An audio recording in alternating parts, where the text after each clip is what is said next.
Good evening from New York. I'm Chris Hayes. We still have 3 weeks until Donald Trump is sworn into his second term. There's no denying that with some genuine political canniness, Trump has cobbled together an unwieldy and in many respects somewhat unlikely political coalition.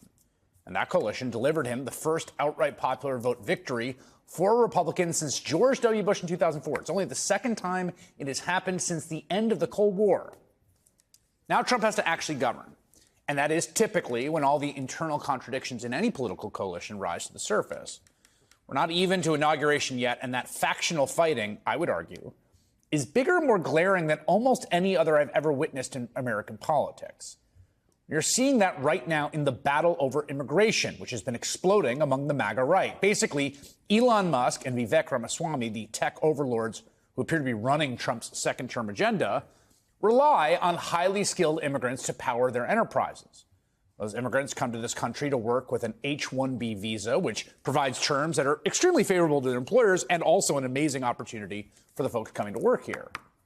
Folks basically have to stay at their job in order to stay in the country. If they leave their position, they have 2 months to find a new job or risk getting deported. So you can see why someone like Elon Musk likes them so much. For example, this is not abstract. When Musk bought Twitter, and a huge percentage of the staff headed for the exits, Vice News reported on how Twitter employees on visas can't just quit. The other side of the debate over the H-1B visa is the one that folks like Stephen Miller and Stephen Bannon have been pushing for years, that we should restrict, limit, perhaps end all immigration in the U.S., legal and illegal, right? Stuff at the border around asylum, but also H-1B visas. I mean, just listen to the two of them on Bannon's old radio show back in March of 2016. This is before Trump was even the Republican nominee. Take a listen. And they see these oligarchs down there with 54 private jets, and they're not down there for their health. They're called together by Karl Rove, and it's a Stop Trump movement. And it's a Stop Trump movement because they want unlimited HB1 visas. Isn't the beating heart of this problem right now, the real beating heart of it, of what we got to get sorted here, is not illegal immigration, as horrific as that is, and it's horrific. Don't we have a problem? We've looked the other way on this legal immigration that's kind of overwhelmed the country. The history of America is that an immigration on period is followed by an immigration off period. So see, be very clear there, right? H-1B visas, legal immigration, and immigration off period. Like, they have a pretty clear vision. Miller's going to be the one writing that border bill. So those two factions of the Republican Party with pretty profoundly different views are at each other's throats about what to do with their newfound power. Should they use the legal immigration system to continue supplying Silicon Valley and other industries with highly skilled workers? Or should they apply some new racist immigrant exclusion act, like the Chinese Exclusion Act, to deport all those workers and let Americans take their jobs? In defense of the former argument, that is continuing H-1B visas, Elon Musk spent his Christmas week absolutely melting down the social media platform he owns. He has since deleted many of those posts, including one that replied approvingly to a post calling American-born workers in general a slur, the R word, for being too stupid to be able to do the jobs that workers on H-1B visas were doing. One emblematic post is still up, where Musk tells opponents of H-1B visas to F themselves before pledging to go to war on this issue, the likes of which you cannot possibly comprehend. Although he seems to have underestimated how much the MAGA diehards hate immigration, his online base of right-wing Twitter trolls quickly turned on him, spurned on by the likes of Bannon, as well as Laura Loomer, the fringe far-right activist who spent much of the fall cozying up to Trump before his campaign stepped in and pushed her aside. This is not a civil war because they're not tough enough. They're just not. I don't think that it's acceptable for George Soros, Elon Musk, or Peter Thiel. It doesn't matter what side of the political aisle a billionaire is on. I don't think that it's acceptable for billionaires to have this much power and this much access. On the policy dispute here, and there is a real one, Trump actually took Musk's side on it, coming out in support of H-1B visas in comments to the New York Post. Quote, "I have many H-1B visas on my properties. I've been a believer in H-1B. I've used it many times. It's a great program." Now, I have to say, I think Trump might be confused here. I don't think his properties are hiring a ton of, say, like software engineers off H-1B. As the New York Times reports, Trump has been a frequent and longtime user of the similarly named but starkly different H-2B visa program, which is for unskilled workers like gardeners and housekeepers. Of course, you could drive yourself crazy trying to track Trump's position on anything at any given moment. in 2016. Of course, he called for, guess what? The H-1B to be banned. Nobody knows the system better than me. I know the H-1B. I know the H-2B. Nobody knows it better than me. I know the H-1B very well, and it's something that I frankly use, and I shouldn't be allowed to use. We shouldn't have it. Very, very bad for workers. Regardless, it was nice of Trump to back his co-president Elon Musk this time. Not that it helped much, as Musk seems to have backed down. He now calls our legal immigration system broken. And in one sense, you know, there's a bunch of weirdos online fighting with each other. You know, it's a day ending in Y. But these people, I mean, the guy who's about to be president, the world's richest man, they're about to be in power. They're going to be making decisions. If this fight was any indication, this fractured coalition is not going to make governing that easy for them when they get in power. McKay Copton is a staff writer for The Atlantic and author of Romney: A Reckoning. Charlie Dent is a former Republican congressman of Pennsylvania. And they join me now. McKay, I thought of you because about a month ago, you and I had a conversation on my podcast, Why Is This Happening? The main theme of which was, yes, this coalition was successful politically. Yes, they won and they will control the House and the Senate and the presidency. But there are deep internal, real, genuine factions and fights and tensions ideologically. And it was interesting that immigration was the first one we've sort of seen kind of blow up. It's especially interesting because immigration has been kind of like the defining issue of the Trump era in a lot of ways, right? And in some ways, what's happening now is only the latest flare-up in a pretty old fight in the Republican coalition. You can take any presidential election of the 21st century and find this divide between Chamber of Commerce Republicans and the Wall Street editorial board on one side, Wall Street Journal editorial board, and on the other side, kind of conservative talk radio, Fox News, and the right-wing base on the other. Every Republican presidential candidate in the last 25 years has tried to straddle this line. You remember Mitt Romney in 2012? He talked about self-deportation. That was kind of his red meat to the base. He also talked about stapling a green card on every college diploma of an immigrant who came to the U.S., right? And so what's interesting is that Trump, made immigration one of his key wedges in 2016 in the Republican primaries. He was seen as this extremely populist figure.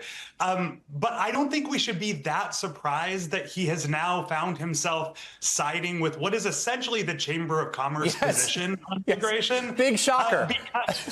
Well, here's the thing. I talked to a Republican elected official just a couple of weeks ago who said, and the thing about Trump that people always fail to understand is that the most consistent metric he uses to judge people is their net worth, right? It's how much money they have.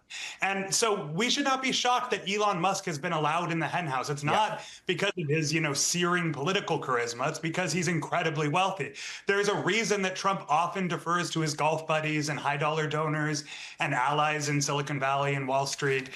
He cares what those people think of him. So I think that helps, that should help inform how this kind of battle is going to play out. And it's also why Bannon is sort of so angry about this. It's somewhat performative. And Charlie, look, I've covered this issue for 20 years. You're a veteran of these exact fights where there really is this tension that McKay highlighted. What I think is interesting to me, this new factor, which is Musk, brings this totally different set of ideological commitments and also material commitments into this universe that weren't there even 6 months ago. Now it's like everything has to be about, well, there's the Trump position, there's the base, and then there's, what does Elon Musk think? And I've never seen anything like it where there's just this new, it's like a new planet came in, and now everything has to orbit around that as well.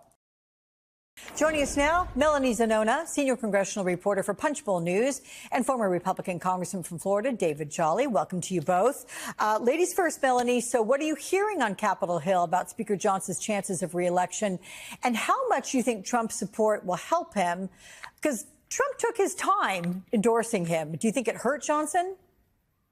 Well, I certainly think that an endorsement is better than a non-endorsement or an anti-endorsement. Mike Johnson absolutely needed this vow of support from Donald Trump because over the past few weeks, there were a lot of questions, a lot of skepticism, a lot of critics. There was a lot of dissatisfaction, including in Trump world, I'm told, about how Mike Johnson handled the latest spending bill debate. I do think that this is going to sway at least some Republicans who may have been on the fence about Mike Johnson, but this is not going to seal the deal for Mike Johnson. And there's a couple of reasons why. Number one, the margins are really tight for Mike Johnson. The math is a little unclear at this point. It kind of depends on who actually shows up on January 3rd on Friday, but he's only going to be able to lose a couple of Republicans.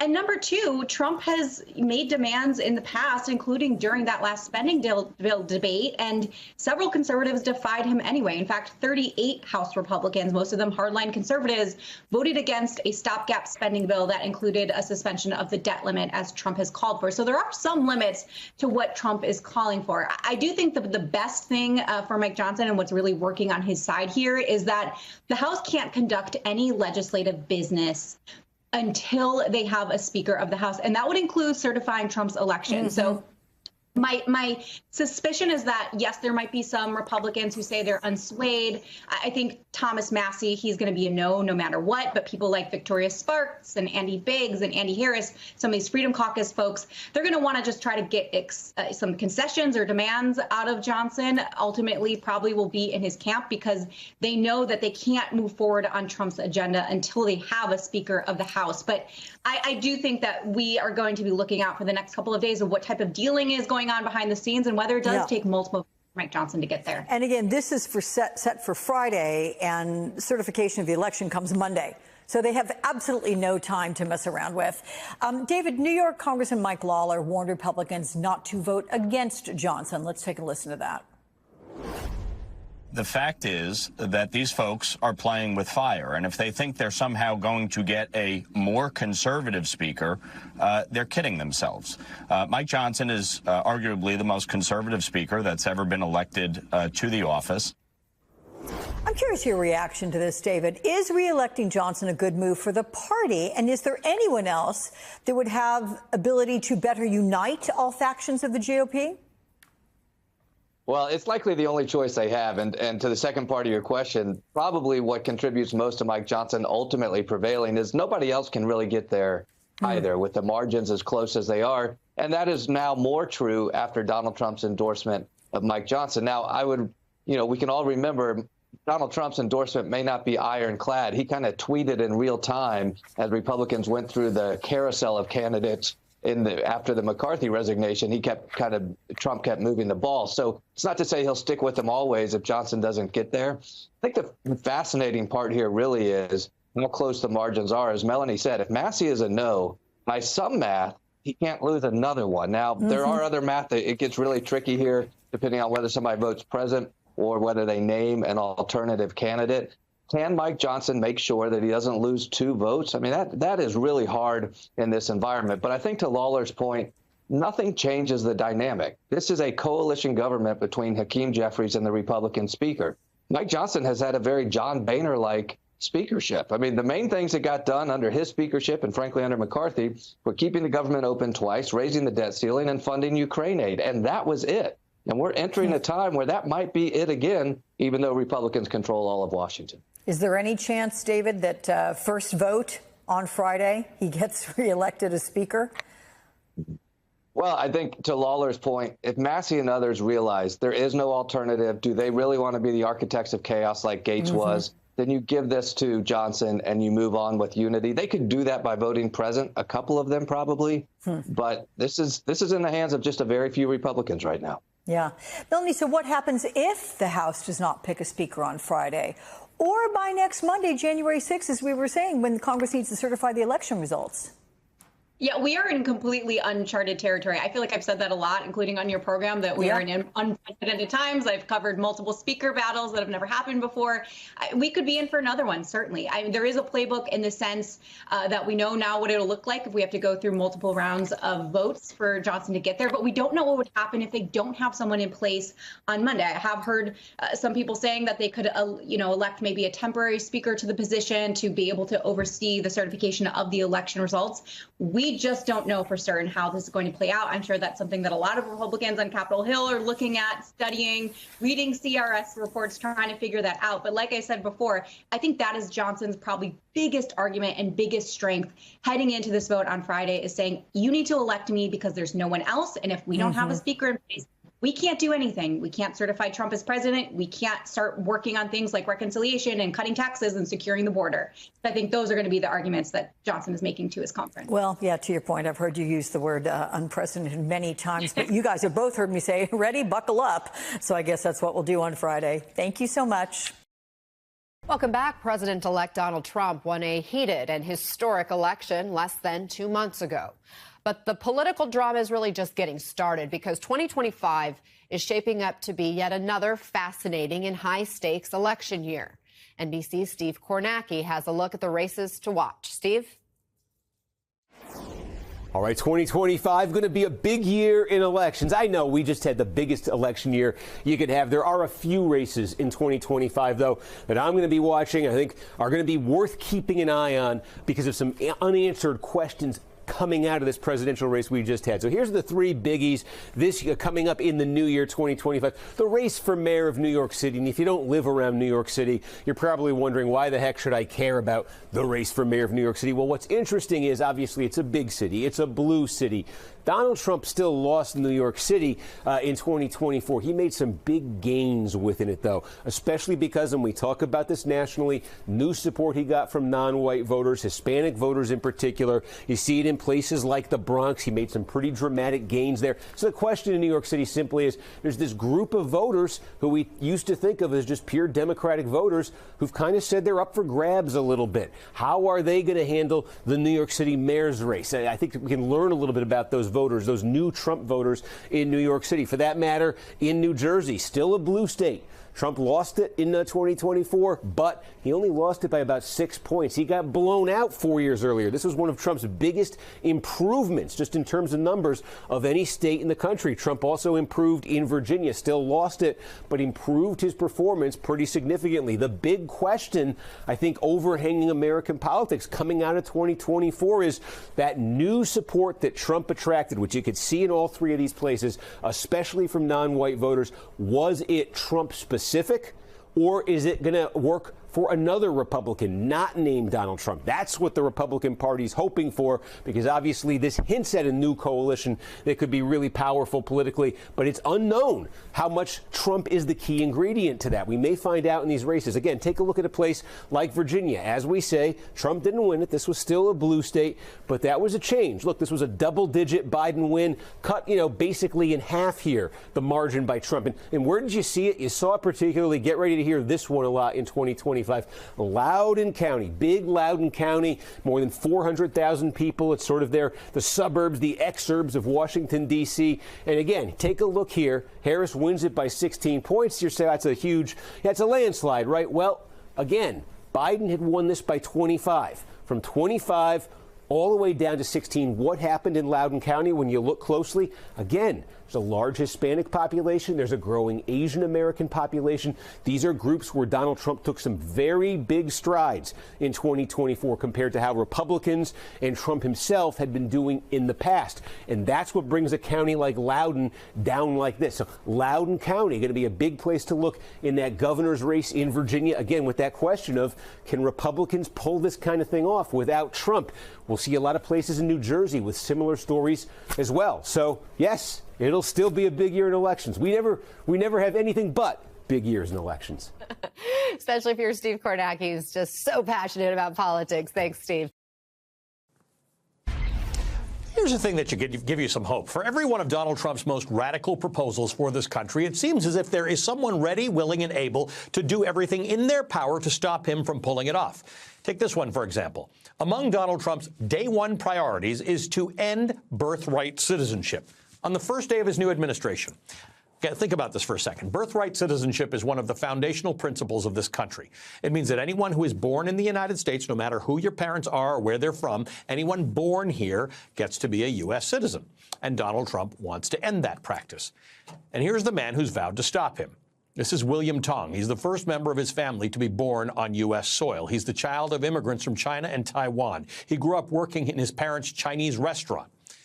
These days, William Tong is the Attorney General of the state of Connecticut. And so the issue of birthright citizenship is not only personal for him, but he's actually in a real position of power to do something about it. He told NBC News, quote, "In one generation, I have gone from my family's Chinese restaurant kitchen to being the Attorney General of the state of Connecticut. That only happens one place in this world, and that is in America, end quote. Tong says if Donald Trump moves to end the very practice that made him an American citizen, quote, I would be the first to sue, end quote. Joining me now is William Tong, the Attorney General of Connecticut. Attorney General Tong, good to see you. Thank you for being with us. Allie, great to see you. Talk to me about, can Donald Trump even end it? Tell me about what the legality is around ending birthright citizenship.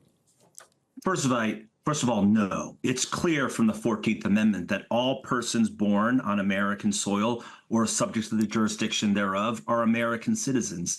What people don't understand is this has its roots in our racist slavery past, in the Dred Scott decision, which regarded slaves as less than human, much less citizens. And so we passed, adopted, and ratified the 14th Amendment, which established birthright citizenship. And then fast forward to the case of Wong Kim Ark, a Chinese American, by the way. And in that case, the Supreme Court said the 14th Amendment says what it means, which is that if you were born on American soil, you are a citizen, period, full stop. Talk to me about this. I wanted to talk about how this is a personal journey for you, because you're the example, right? You're an attorney general. There are only so many attorneys general in the United States. It's a position of remarkable authority and power, and you are the first person in your family born in this country and being able to take advantage of that birthright citizenship. So this really means something to you, and you represent millions of Americans who are in similar positions.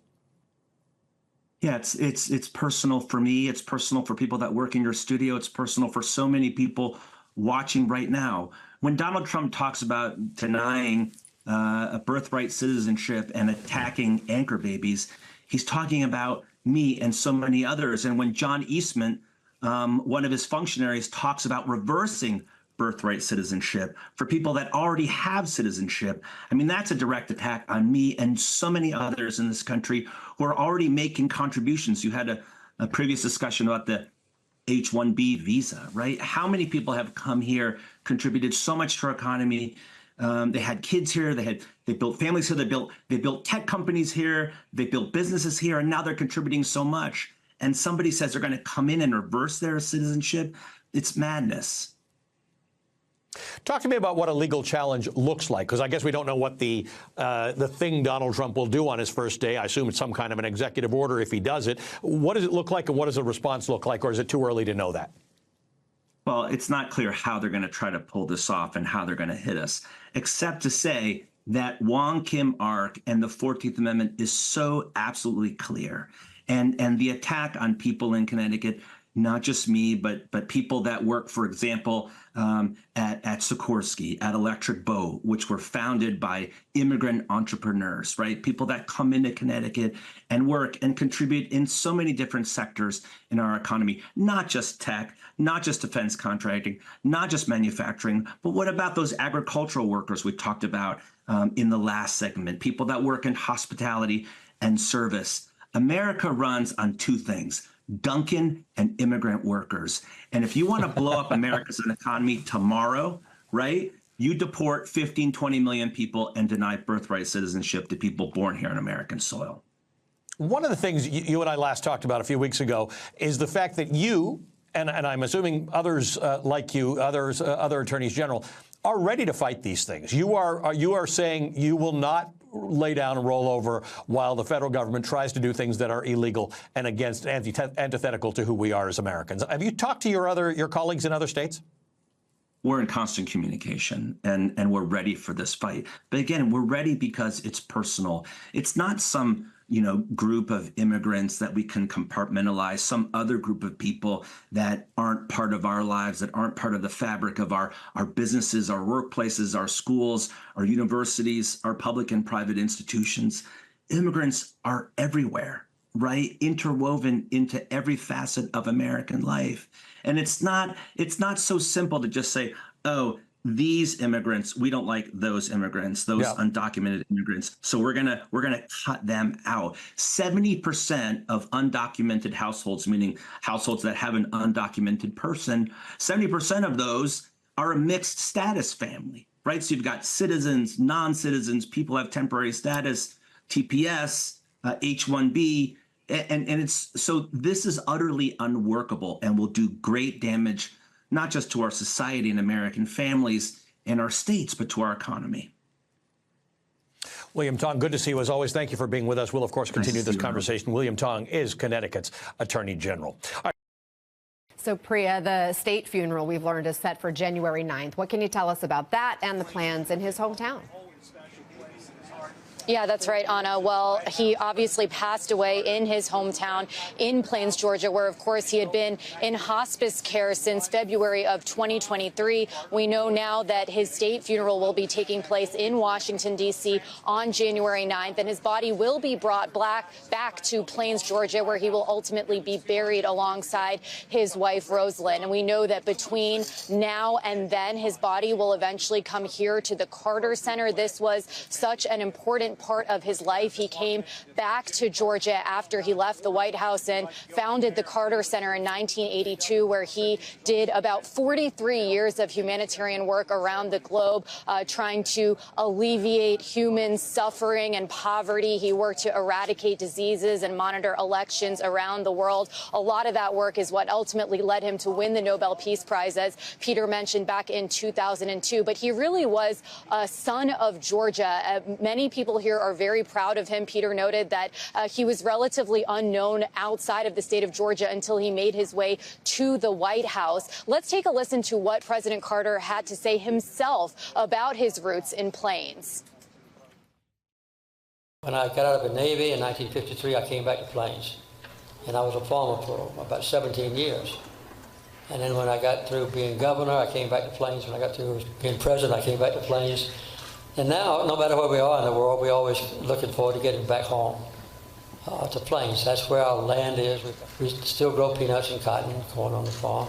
And so my roots are there, and my closest friends are there, and our little church is there, which is very important to me. So Plains has just been the focal point of our life. So many of those characteristics that he's now being remembered today, his down-to-earth nature, his humility, all of that, people are saying ties back to his roots in Plains, where, of course, he was the son of a peanut farmer. He grew up on a farm without electricity and running water. So, of course, it's very fitting that ultimately he will be buried there as well, Anna. As we remember former President Jimmy Carter today, a new opinion piece in the Washington Post, written by Carter's chief White House domestic policy advisor, argues, quote, conventional wisdom holds that Jimmy Carter was a failure as a president, redeemed only by his philanthropy and efforts to promote democracy in his post-presidential years. This is palpably wrong. Joining us now is that advisor, Stuart Eizenstat. He is also author of the book, President Carter, The White House Years. Stuart, welcome. I know you write that Carter's accomplishments at home and abroad were longer lasting than those of almost all modern presidents. So talk to us about that. Thank you very much. First, I think he was the most impactful one-term president we've had in modern times. On the domestic scene, the energy security that we enjoy today was based on the foundation of 3 comprehensive energy bills that he passed, which deregulated natural gas and crude oil prices, allowing much greater production. We're now the biggest producer of both in the world.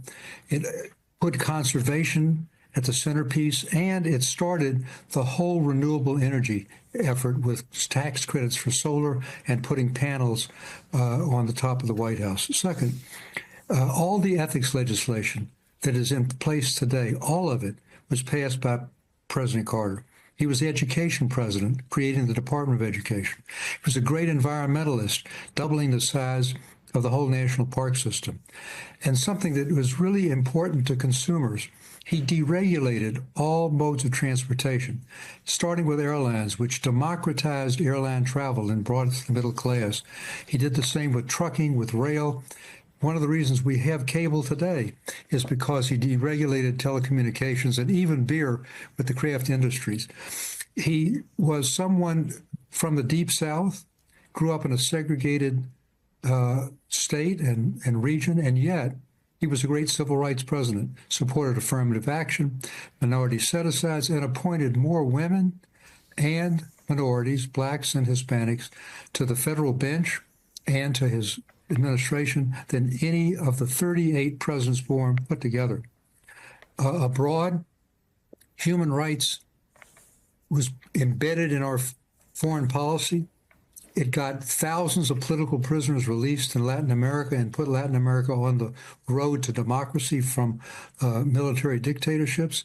Did the same with the Soviet Union and all of the weapon systems that Ronald Reagan implemented, and he deserves credit for doing so. But every single one of them was started by Jimmy Carter. The MX missile, the cruise missiles, mobile missiles, stealth bomber, intermediate nuclear forces in Europe, all of those were his.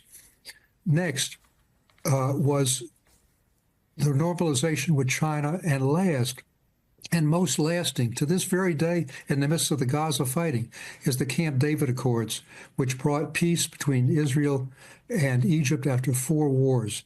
And there's a beautiful anecdote to tell this, and that is the 13th day after Jimmy Carter, personally drafted 22 peace agreements and shuttled between Prime Minister Begin and President Sadat's cabins.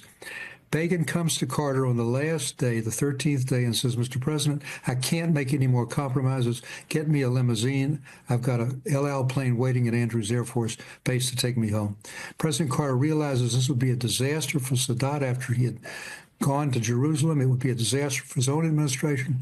He gets his personal secretary, Susan Clow, to make 8 copies of the original photos taken, because he learned that Begin had 8 grandchildren and he had a great soft spot for them. He inscribes it personally to each of the 8, takes it to Begin's cabin, and sees Begin read each name aloud.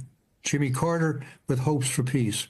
His eyes tear up as he reads each one. His lips quiver, and he says, Mr. President, for your grandchildren, I'll make one last try. He puts his bag down, and that is what led to the Camp David Accords and the Egyptian Peace Treaty, which holds to this day, even in the midst of the Gaza fighting.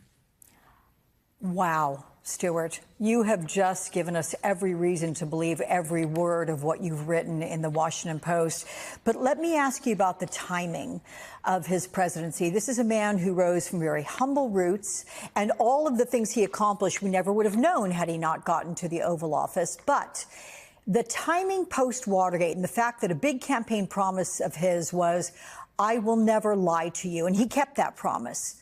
Do you think that is really, in essence, what elected him? The country was tired of the divisiveness and the problems and the relative corruption of Watergate, and that's what put him in the White House? Exactly. When we started, he was Jimmy Who. He had 1% in the polls. And he went on What's My Line? We put him on What's My Line, the show where you guess what somebody's occupation was. He was the sitting governor of Georgia. No one knew. He hit a nerve spot, and that's what is essential for electing a president. And that nerve spot was Watergate. It wasn't just the cover-up. It was misusing the CIA, misusing the FBI. It was all the tricks, all the centralization, the imperial presidency. And by coming across as an outsider, ethical, I'll never lie to you, I want a government as good as its people, that struck a very responsive chord. We should also remember that between 1968 and 1992, he was the only Democrat elected as president. So this was a conservative era, broken only by Jimmy Carter, and he was a non-traditional Democrat. With all the things that I've mentioned, he ended up losing for 3 reasons. Number one, I call it the 3 I's. Inter-party warfare. He was not liberal enough for the liberal wing. Ted Kennedy challenged him, split the party at the convention, and never reconciled. Second was inflation, which was running at double-digit levels because, not of his policies, but because of the Iranian oil cutoff after the revolution. And here again is his courage. He appoints Paul Volcker as head of the Fed over the objection of all of us.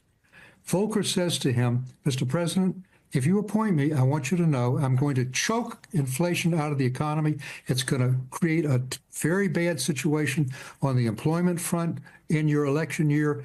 I want you to know that before you appoint me. Carter says, I don't want my legacy to the country to be leaving this inflation untamed. You do what you need to do economically. I'll take care of the politics. Well, inflation dropped like a rock 2 years after he left office. And third was, of course, the hostage crisis, which was so debilitating for 444 days. But even there, he got them out without one hair on their head being harmed. And Khomeini, to rub salt in the wound, only allowed those out after the election. Stuart Eizenstat, what an honor talking with you. What a lesson you've given us. Thank you so much for your time and recollections. Thank you. I believe my record as president, my leadership in the world, my vision for America's future, all merited a second term. But nothing can come in the way of saving our democracy. That includes personal ambition. So I've decided the best way forward is to pass the torch to a new generation. That was President Joe Biden in July of this year, explaining his decision to drop out of the presidential race. One of the most stunning moments of 2024, Biden's announcement underscored the changing political times. Let's bring in White House reporter for The Washington Post, Tyler Pager. His latest piece is titled Joe Biden's Lonely Battle to Sell His Vision of American Democracy. It's the final chapter in his series for The Post, titled How Biden Leads. It has looked at Biden's theory of presidential leadership, and it's a must-read. Tyler, good to see you this morning. The headline that emerged from this piece that attracted so much attention from so many was that you're reporting that in recent conversations, President Biden and some of his closest aides have privately told confidants they think he still could have won, that had he stayed in the race after that disastrous Atlanta debate in June, he could have righted the ship, rallied, and defeated Donald Trump. Tell us more about that. Yeah, as the president has reflected in the days since the election, he has said to friends, to allies, and it's a view shared by some of his closest advisors that if he had decided to stay in the race, he could have defeated Donald Trump. Long, his theory of the case of running again was that he was the only Democrat who defeated him, and he was best positioned to do so again. As Jonathan, you know, covered the aftermath of that debate, the president and his aides and some of the family thought that the coverage of the debate was overblown and the reaction was unwarranted. They acknowledged that debate did not go well, but they kept going back to their internal testing and their polling that they said showed a path for him forward. And it was the infighting in the party that they blamed for sort of the anxiety rippling through the country and the party about his presidential candidacy. And so in the days since Trump won, Biden has said that he harbors some regrets about getting out of the race and maintaining a belief that he could have prevailed over Trump in November. Tyler, one of the things that I think is interesting is that you talk about what he tried to achieve as president. I think he was probably the most consequential president in my lifetime in many areas, from climate change to civil rights to voting rights to you name it. And a lot of it, I think history will give him credit for, but he didn't get it in the immediate time of his serving. And I was one of the few that didn't think he should be pushed out of the race. I think he did so much that it should have been respected. I mean, Donald Trump had a disastrous debate. Kamala Harris beat him like a drum, and nobody was on the Republican side saying he should pull out. So tell me how his legacy fits into his thinking and how he passed the baton, and he couldn't have had a better candidate than Kamala Harris. I think if anyone deserved it, it was her. But at the same time, I think the regard and respect for him should be underscored. Yeah, I think that is something that a lot of his aides and friends are taking solace in. And the president himself is extremely proud of his record. In the story that we published over the weekend, there's a scene of the president in the Oval Office the morning after the election talking about the message he wanted to send to staff, emphasizing that he feels that they have, passed legislation and created a legacy that will impact America for generations. And in conversations I had with the president's closest aides and advisors, they routinely pointed out a recent ranking of historians that ranked the president the 14th best president in American history, noting that Trump was ranked last in that. But again, it is Donald Trump who is taking the oath of office on January 20th, not Joe Biden, despite his deep desire to be the one staying in the White House. But they are very proud of the record. I think one of the things I wanted to look at in this story was sort of the two-pronged approach of Joe Biden's presidency.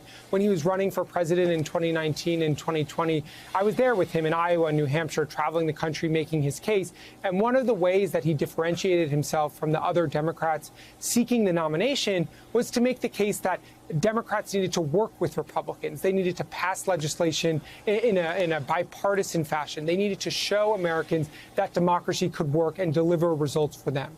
Biden succeeded on that in a lot of respects in passing a significant amount of legislation in his first 2 years that will reshape the nation's infrastructure, revive the semiconductor industry, invest in fighting climate. But it was that second part, that would in itself convince Americans to support his vision for the country's future.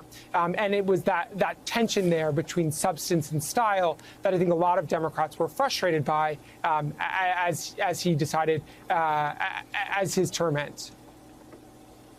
Yeah, the legislative record remarkable, but history may regard him as simply an intermission within the Trump era, rather, as he had hoped, an end to the Trump era. White House reporter Tyler Pager. Tyler, thank you so much. The new piece available to read online now, the whole series worth checking out. Before the new year officially starts and exactly 3 weeks before Donald Trump returns to the White House, many of us are looking for strategies to make sense of the political divisions and differences in our country, in our neighborhoods, sometimes in our families, divisions that feel as fraught and destructive as at any point in our country's history.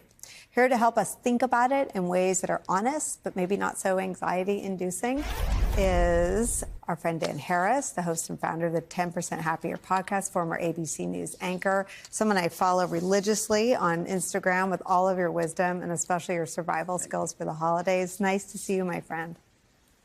Nice to be here. Thank you very much. Happy early New Year to you, Nicole. So I have 3 meditation apps on my phone, and I don't ever do any of them. How do you make yourself do the thing that makes you feel less of the thing you hate, which is your anxiety, be it rooted in our politics or anything else? How do you get yourself to do this is the question. I mean, I think one great way to motivate yourself is to do a lot of suffering. You know, if you're walking around miserable a lot, that can provide a very powerful incentive to do something about it. However, if you have all these meditation apps on your phone and you don't find yourself actually meditating, I wouldn't argue that meditation is the only route to sanity and anxiety reduction. I think one great way to reduce your anxiety is to take action.